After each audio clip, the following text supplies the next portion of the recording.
ఇటీవల తెనాలిలోని ఐతా నగరంలో ఓ ముగ్గురు యువకులు ఎవరైతే పోలీసులు వాళ్ళకి అరికాలు కోటింగ్ ఇచ్చేటువంటి దృశ్యాలు సోషల్ మీడియాలో వైరల్గా మారాయి. అయితే దీనికి సంబంధించి ప్రముఖ సాక్షి పత్రికలో దళిత యువకులపై బాబు సర్కార్ పరాకాష్ట అనేటువంటి ప్రధాన శీర్షికతో ఆ యొక్క వార్తాపత్రిక అయితే ప్రచురితం అవడం జరిగింది. అయితే నిజంగా అక్కడ ఏం జరిగింది, పోలీసులు వాళ్ళకి అరికాలి కోటింగ్ ఎందుకు ఇవ్వాల్సి వచ్చింది, వాస్తవాలు తెలుసుకునే ప్రయత్నం చేద్దాం. మనతో ఉన్నారు ప్రముఖ రాజకీయ విశ్లేషకులు అంకంరావు గారు. సార్ నమస్కారం అండి. సార్, ఇటీవల చూసుకుంటే సామాజిక మాధ్యమాల్లో ఒక ముగ్గురు యువకులు కూర్చోబెట్టేసి పోలీసులు అరికాలు కోటింగ్ ఇస్తున్నటువంటి దృశ్యాలు బాగా వైరల్గా మరి. అయితే దానికి సంబంధించి పోలీసులు అనేక వాస్తవాలు చెప్పడం జరిగింది. అయితే సాక్షి పత్రికలో మాత్రం దళిత యువకులపై దమనకాండ అని చెప్పేసి శీర్షికతో ప్రచారం చేసుకుంటూ వస్తున్నారు. నిజంగా అక్కడ జరిగినటువంటి వాస్తవాలు ఏంటి, పోలీసులు వాళ్ళకి అరికాలు కోటింగ్ ఎందుకు ఇవ్వాల్సి వచ్చింది, మీ మాటలో చెప్పండి. గాంజాయి తాగి మారక ద్రవ్యాలు సేవించేసి అసాంఘిక కార్యక్రమాలు చేస్తున్నారని చెప్పని వాళ్ళ మీద మహిళలను విధిస్తున్నారనే అభియోగాలు ఉన్నాయి. అలాగే ఏందని ప్రశ్నించినటువంటి కానిస్టేబుల్ని కూడా తిరగబడి వాళ్ళు కొట్టారని చెప్పని ఒక్కొక్క విషయాలన్నీ బయటకు వస్తూ ఉన్నాయి. దానికి సంబంధించి వాళ్ళని దండించిన మాట వాస్తవం. అది బహిరంగం కావటం ఒక రకంగా పాపం ఆ పోలీసులకు ఇబ్బందికరమైన వాతావరణమే. కాకపోతే ఇప్పుడు ఈ సాక్షి దినపత్రికకు సంబంధించి గతంలో చాలాసార్లు చెప్పాం, మనం ప్రత్యేకం కొత్తగా చెప్పుకోవాల్సిన పని లేదు. సాక్షి ఆ రోజు ఉన్నటువంటి తారీఖు, ఆ వారం, ఇది తప్ప మిగిలిన ఏమీ నిజాలు రాసే ధైర్యం వాళ్ళకైతే లేదు. ముఖ్యంగా వాళ్ళ గురించి, వాళ్ళ కార్యకర్తల గురించి, వాళ్ళు చేసిన పనుల గురించి కూడా నిజాలు రాసే ధైర్యం వాళ్ళకి ఇప్పుడు లేదు.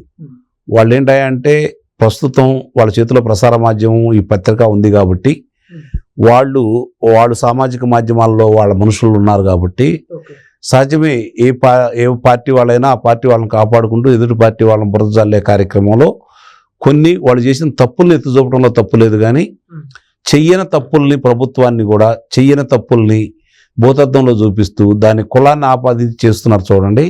దీన్ని కొంచెం తీవ్రంగా పరిగణించాల్సిన ఆవశ్యకత అయితే ఉంది. ఈ కూటమి ప్రభుత్వం కూడా ఆ సాక్షి ప్రసార మాధ్యమం దినపత్రిక మీద కొంత ఉదార స్వభావంతో ఉండబట్టే వాళ్ళు ఇలా ప్రతిసారి కూడా ప్రభుత్వాన్ని చెడ్డపేరు తీసుకొచ్చే విధంగా రకరకాల కథనాలు ప్రచురిస్తూ ఉన్నారు.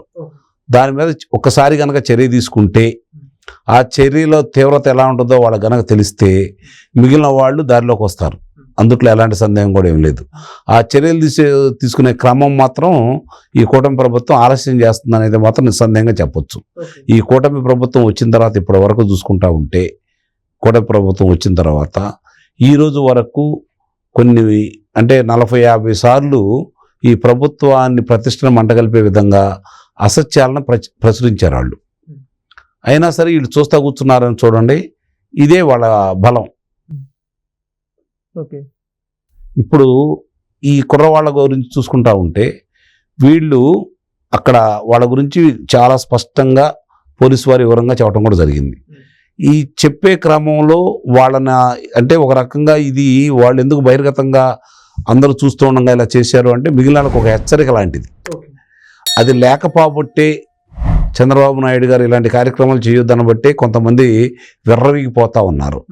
అలాంటి వాళ్ళకి కనువిప్పు కలిగించే విధంగా, ఒక హెచ్చరిక చేసే విధంగా వాళ్ళు ఈరోజు అది చూపించారు. దాన్ని వీళ్ళకి అనుకూలంగా ఈరోజు మలుచుకుంటూ దళిత యువకులు అని చెప్పని వాళ్ళ గురించి మాట్లాడుకుంటూ ఉన్నారు.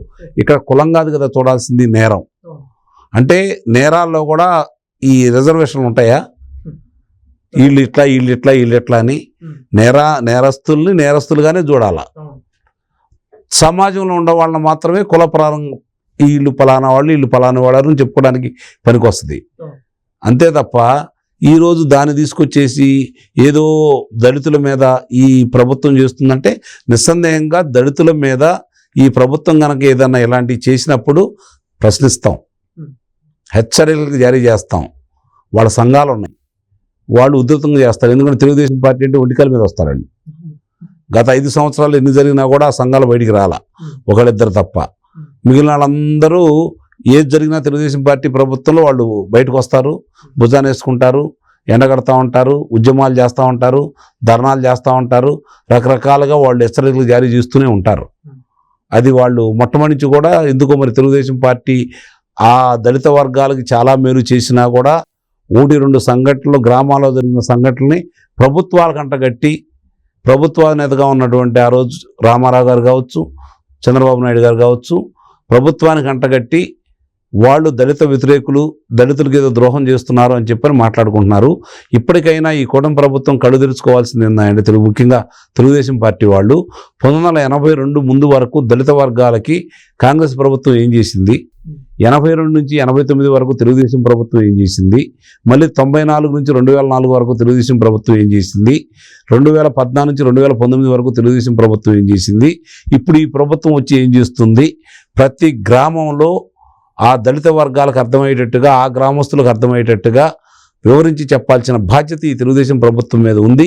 స్థానిక నాయకత్వం, శాసనసభ్యులు, మండల స్థాయి వాళ్ళు వీళ్ళందరూ కూడా దాన్ని జనంలో తీసుకెళ్ళాలి. ఏమేమి లబ్ధి పొందారు వాళ్ళు తెలుగుదేశం ప్రభుత్వం ఉండగా. మరి ఇన్ని లబ్ధి పొందిన తర్వాత కూడా ఇంకా దళిత వర్గాలు తెలుగుదేశం పార్టీకి ఎందుకు వైరంతో ఉన్నాయి, ఎందుకు దూరంగా ఉన్నాయి, ఎందుకు దగ్గర రాలేకపోతున్నాయి, ఎక్కడ జరుగుతుంది లోపం? స్థానిక నాయకత్వం లోపమా, లేకపోతే ఈ పథకాల గురించి వాళ్ళకి వివరించి చెప్పేవాళ్ళు లేకపోవటమా, ఏం జరుగుతుందని చెప్పే మాత్రం ఇప్పుడు ఈ కూటమి ప్రభుత్వం ఇంకా 4 సంవత్సరాల సమయం ఉంది కాబట్టి, ఎంతో సమయం పట్టదు కాబట్టి, వాళ్ళకి ఏం చేశాము ఏంటనేది రాసి ఉంటుంది కాబట్టి అవన్నీ కూడా బహిర్గతం చేస్తూ లబ్ధిదారులు ఎవరు, ఏమేం జరిగింది, ఎన్ని పథకాలు వచ్చినాయి తెలుగుదేశం ప్రభుత్వం ఉండగా, ఎంతమందికి ఇళ్ళు నిర్మించడం జరిగింది, ఎంతమందికి భూములు కొని వాళ్ళకి పంచారు, ఇవన్నీ కూడా బయటికి తీయాల్సిన ఆవశ్యకతతో పాటు తెలుగుదేశం ప్రభుత్వం వచ్చిన తర్వాత దళిత నాయకులు ఏ స్థాయిలో ఉన్నారు, ఎంతమంది ఉన్నత స్థానంలో ఉన్నారు, ఎంతమంది మంత్రులు అయ్యారు. మరి బాలయోగి గారు లాంటి వ్యక్తి కేంద్రంలో లోక్సభలో ఆయన లోక్సభాపతిగా ఉన్నారు కదా. మరి ఇక్కడికి వచ్చేతలకి ప్రతిభా భారతి గారు కూడా శాసనసభాపతిగా వ్యవహరించారు కదా. వాళ్ళు అయితే సభాపతులుగా ఉన్నారు, లేదంటే మంత్రులుగా ఉన్నారు. ఇది గమనించుకోవాలి కదా. ఇలాంటివన్నీ ఏం జరిగినాయి, అసలు ఎవరెవరు ఏంటి, ఈ తెలుగుదేశం పార్టీలో ఎంతమంది ఉన్నారు మొట్టమొదటి నుంచి కూడా ఆ వివరాలతో కూడినవన్నీ కూడా ఈరోజు ప్రజలకు వివరమని చెప్పినప్పుడు ఈ అపోహలు తొలగిపోతాయి. వాస్తవాలు కొంత, ఎందుకంటే ఇప్పుడిప్పుడే యువత కొంత తెలుసుకోబట్టే 2024 జరిగిన ఎన్నికల్లో తెలుగుదేశం పార్టీకి వెళ్ళి మొగ్గు చూపారు. ఆ వచ్చిన వాళ్ళకి ఇంకొంచెం వివరాలతో సహా చెప్తూ రెచ్చగొట్టే వాళ్ళని వాళ్ళే చూసుకుంటారు. వివరాలు మాత్రం ఈరోజు ప్రజల ముందు పెట్టాల్సిన బాధ్యత, ముఖ్యంగా ఆ వర్గాల మీద పెట్టాల్సిన బాధ్యత అయితే తెలుగుదేశం పార్టీ మీద ప్రధానంగా ఉంది. దీన్ని కనుక నిర్లక్ష్యం చేస్తే గతంలో లాగా వాళ్ళ మాయ మాటలకే వాళ్ళు లొంగిపోతా ఉన్నారు. ఎందుకంటే వాళ్ళు సమాజంలో దూరంగా విసిరేయబడ్డ వాళ్ళు కాబట్టి, నిజమే కావచ్చు ఇది అగ్రకుల పార్టీ అని చెప్పని వాళ్ళు ప్రచారం చేస్తున్నారు కాబట్టి మొట్టమొదటి నుంచి కూడా వాస్తవంగా చూసుకుంటా ఉంటే తెలుగుదేశం పార్టీ ఎవరికి ఎలాంటి ప్రాధాన్యత ఇచ్చింది, వాళ్ళు ఎవరికి ఎలాంటి ప్రాధాన్యత ఇచ్చారు కనుక వివరించి చెప్పగలిగితే నిస్సందేహంగా జరుగుతుంది. కింద వర్గాల వాళ్ళకందరూ కూడా రాజ్యాధికారం కలగజేసి వాళ్ళకి రిజర్వేషన్ కలగజేసింది మాత్రం అన్నా నందమూరి తారక రామారావు వచ్చిన తర్వాతే. ఈ విషయాలన్నీ కూడా వివరించి చెప్పగలిగితే ఈ దూరం తగ్గిపోయిద్దని అయితే నేను భావిస్తున్నాను. సరే, చూసుకుంటే మరి గతంలో 5 సంవత్సరాలు ఏదైతే ప్రభుత్వం ఉందో ఆంధ్రప్రదేశ్లో గంజాయి విపరీతంగా దొరికింది. అప్పుడు గంజాయికి సంబంధించి ఎటువంటి వాటిని నిరోధించే చర్యలు ఎక్కడ కూడా తీసుకోలేదు. కానీ ఇప్పుడు ఈ విధంగా ప్రభుత్వం ఇంత బహిర్గతంగా అందరికీ హెచ్చరికలు జారీ చేస్తుంటే మాత్రం దీన్ని ఎందుకని గంజాయి వద్దని చెప్పుకుండాల్సిపోయి ఇక్కడ ప్రభుత్వం కఠినమైన చర్యలు తీసుకుని చెప్పకుండా ఆ విధంగా కొడుతున్నాం చెప్పడం ఎంతవరకు సమంజసం? ఇప్పుడు గంజాయి దొరకకుండా చేసి, మార్గదర్శకాలు దొరకకుండా చేస్తే ఈ పిల్లలు ఆ మొత్తులు వీళ్ళు చెప్పిన పనులు చేయరు కదా. ఓకే, రాజకీయానికి వాడుకోవాలి. రాష్ట్రం పురోగమనం సాధిస్తే ఎవరి కాళ్ళ మీద వాళ్ళు నిలబడి ఎవరి పనులు వాళ్ళు చేసుకుంటా ఉంటే, ఎవరికి ఉండటానికి తినటానికి ఇబ్బంది లేకుండా కనుక ఉంటే వాళ్ళు వీళ్ళ మాట వినరు కదా. వాళ్ళకి అవి లబ్ధి పొందకూడదు. వీళ్ళు ఇచ్చే 3,000 రూపాయలతోటే వాళ్ళు ఆధారపడాలి. ఈ పిల్లలు ఇలానే తయారవ్వాలి, వీళ్ళకి విద్య రాకూడదు. అందుకని విదేశీ విద్యా కానుక కూడా రద్దు చేశాడు కదా. బెస్ట్ అవైలబుల్ స్కూల్లో చదివించే కార్యక్రమాన్ని కూడా రద్దు చేశాడు కదా. ఇప్పుడు వీళ్ళు వివరంగా చెప్పాల్సిన బాధ్యత అయితే వీళ్ళకైతే ఉంది. అవన్నీ చెప్తూ వాళ్ళు ఏ విధంగా వినాశనాన్ని కోరుకున్నారు, అన్ని వర్గాల వారిని, రాష్ట్రాన్ని మేము వచ్చి ఏం చేస్తున్నాము, గతంలో ఏం చేసామని చెప్పి అందుకని నేను చెప్పాలని చెప్పి నేను చెబుతున్నాను. ప్రతి గ్రామంలో లబ్ధి పొందిన వాళ్ళు ఉన్నారు. 25,000 కిలోమీటర్ల సీసీ రోడ్లు వేశారు. అన్ని దళిత వాడల్లో కూడా సీసీ రోడ్లు వేయడం జరిగింది ఆ ప్రభుత్వం ఉండగా. మరి 2019 నుంచి 2024 వరకు ఎన్ని దళిత వాడల్లో సీసీ రోడ్లు వేశారు? వాళ్ళ గురించి ఏ విధంగా ఆలోచించారు? వాళ్ళకున్నటువంటి కేంద్రం నుంచి వచ్చే నిధులు అవి కూడా పక్కదావ పట్టించారు కదా. ఇవన్నీ కూడా ప్రజలకు చెప్పాల్సిన అవసరం ఉంది. ఇప్పుడు వాళ్ళకి ఇన్నోవాలు కొనిపెట్టారు. వాళ్ళు ఎవరన్నా చేతి వృత్తుల ద్వారా పరిశ్రమలు నెలకొల్పుతా అంటే ప్రోత్సాహం ఇచ్చారు.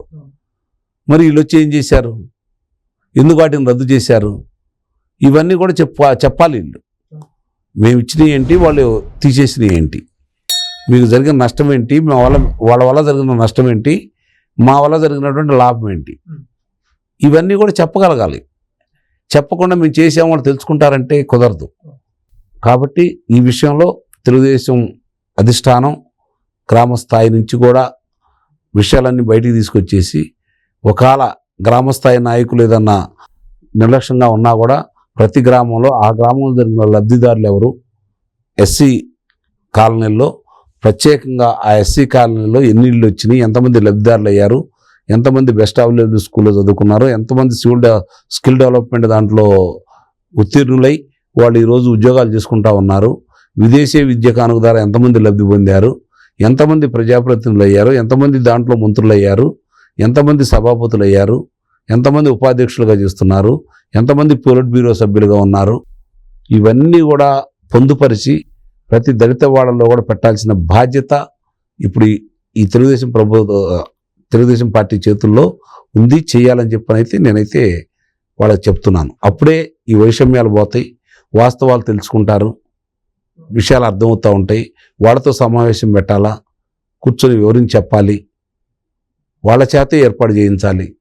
అప్పుడే చైతన్యం వస్తుంది వాళ్ళల్లో.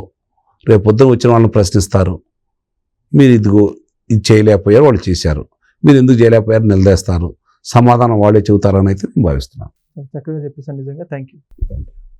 Please subscribe to Leo News for more videos.